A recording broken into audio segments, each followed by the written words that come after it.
TDP కార్యకర్తల్లో అసంతృప్తి గూడు కట్టుకుని ఉందా? పార్టీ అధికారంలోకి వచ్చి 9 నెలలు గడుస్తున్నా కార్యకర్తల విషయంలో పార్టీ అధినేత వైఖరి ఏమంత సానుకూలంగా లేకపోవడం కార్యకర్తల్లో కలవరాన్ని రేపుతోందా? నామినేటెడ్ పదవులు ఆశిస్తున్న మాజీ జెడ్పీటీసీ రామలింగారెడ్డి, మాజీ మేయర్ స్వరూప, అనంతపురం అర్బన్ టౌన్ బ్యాంక్ అధ్యక్షులు జేఎల్ మురళి పదవులు ఆశిస్తున్న వారిలో ఉన్నారు. నామినేటెడ్ పదవులు వదిలితే తమకు న్యాయం జరుగుతుందని అనంతపురం అర్బన్ ఎమ్మెల్యే సీటు ఆశించి భంగపడ్డ జనసేన జిల్లా ఉపాధ్యక్షులు జయరాం రెడ్డి ఒకంత ఆశతో ఉన్నారా?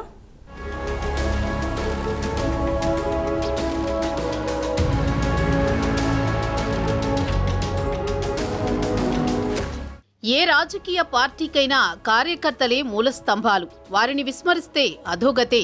వారికి నా చర్మంతో చెప్పులు కుట్టిస్తాను అని డాంభికాలు పలికిన పార్టీ అధినేత చంద్రబాబు ఆ దిశగా అడుగులు వేయకపోవడం కార్యకర్తల్లో నిరుత్సాహాన్ని కలిగిస్తోంది. ఆది నుంచి పార్టీ కోసం ప్రాణం పోసి పనిచేసిన, ఆస్తులు పోగొట్టుకున్న వారిని విస్మరించి గతంలో పదవులు అనుభవించిన వారికి నామినేటెడ్ పదవుల్ని కట్టబెట్టడం ఆగ్రహాన్ని తెప్పిస్తోంది. దశాబ్దాల పాటు కాంగ్రెస్, వైసీపీ నాయకుల పాదాల కింద నలిగిన టీడీపీ కార్యకర్తలు టీడీపీ అధికారంలోకి వస్తే తమకు మంచి రోజులు వస్తాయని సంబరపడ్డారు. కానీ వారి ఆశలు నెరవేరే పరిస్థితి కనబడడం లేదు. తన పార్టీ అధికారంలోకి వచ్చిందన్న పేరు తప్పితే తాము లబ్ధి పొందింది శూన్యమని చంద్రబాబు గత తప్పిదాలను పునరావృతం చేస్తున్నారనే వాదన కార్యకర్తల్లో ఉంది. బహిరంగ సభల్లో, పార్టీ సమావేశాల్లో కార్యకర్తలను పొగిడే చంద్రబాబు చేతల్లో మాత్రం వారికి ఏమీ చేయడం లేదని వాపోతున్నారు. కోస్తా ప్రాంతంలోని కార్యకర్తలను ఉద్దేశించి పట్టించుకున్నంతగా రాయలసీమ జిల్లాల కార్యకర్తలను పట్టించుకోవడం లేదని అపవాదు కూడా బలంగా వినిపిస్తోంది. ప్రభుత్వ కార్యాలయాల్లో తెలుగుదేశం కార్యకర్తల పనులు కూడా చేయడానికి అధికారులు మొహం మొత్తేయడం కూడా కార్యకర్తల్లో కోపాన్ని రగిలిస్తోంది.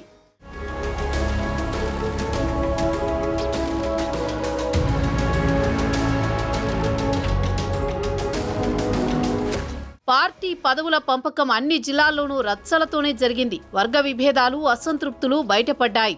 జిల్లా అధ్యక్ష, ప్రధాన కార్యదర్శుల పదవులకు కూడా పారదర్శకత లోపించింది.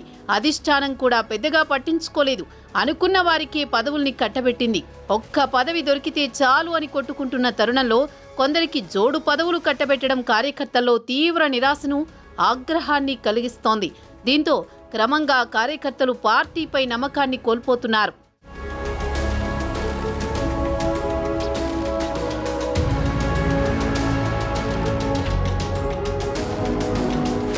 కార్యకర్తల అవసరాన్ని గుర్తించి వారి సమస్యలను పరిష్కరించే కొత్త చంద్రబాబును చూద్దామనుకున్న కార్యకర్తలకు నిరాశే మిగిలేట్టుంది.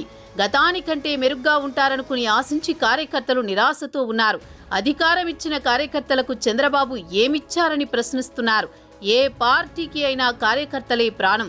అలాంటిది కార్యకర్తల్ని విస్మరిస్తే, వారిలో అసంతృప్తి తీవ్ర స్థాయికి చేరుకుంటే పార్టీ మనుగడ ప్రశ్నార్థకమే అంటున్నారు. తెలుగుదేశం కోసం ప్రాణాలు పోగొట్టుకున్న కుటుంబాలు మండల స్థాయిలో చాలానే ఉన్నాయి.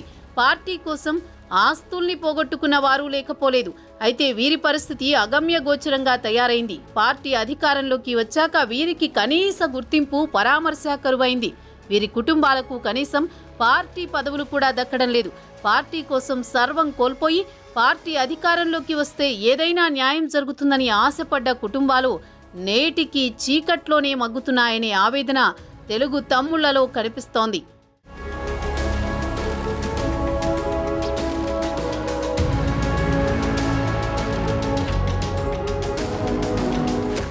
రాష్ట్ర విభజన అనంతరం చోటు చేసుకున్న పరిణామాల్లో భాగంగా ఇతర పార్టీల నుంచి వచ్చి టీడీపీలో ప్రజాప్రతినిధులు అయిన వారు ఆయా నియోజకవర్గాల్లోని సీనియర్ కార్యకర్తలను పట్టించుకోకుండా దూరం నెట్టేస్తున్నారు.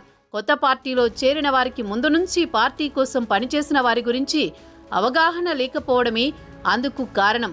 గత 3-4 దశాబ్దాలుగా పార్టీ కోసం పనిచేసిన వారికి కనీసం పార్టీ పదవులు కూడా దక్కకపోవడం అన్యాయమే అంటున్నారు.